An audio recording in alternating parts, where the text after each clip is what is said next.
sobrang mura nito, sobrang quality. Alcohol-free na rin po siya. Another unboxing na naman tayo for today's video. At eto nga pong i-unbox ko ay napakaraming wipes kasi ang mura. Malaki din siya. Malaki rin pala siya. So, ito ang Pumsoft Gentle Baby Wipes. And syempre, excited na akong tignan kung ano, itsura ng kanyang sheet. Scented siya. Lavender. Oh, ayan siya, oh. Pwede na rin.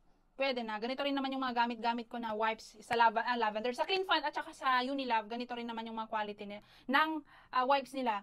Okay na. Yes, thank you Lord. So, ito kung gusto niyo makabili ng murang-murang wipes, ito, re-recommend ko sa inyo, Pumsoft. Dati nung first time ko mga anak guys, ang binibili ko na wipes is yung mga Johnson's baby wipes. Yung isang ganito is 180 pesos. Samantalang ngayon, ito kulang-kulang 300 yata or 300 plus. 10 piraso na. Yes, ganyan kamura ngayon ang mga wipes, hindi kagaya noon na walang pagpipilian kasi wala pa namang online shopping. Ngayon kasi meron na.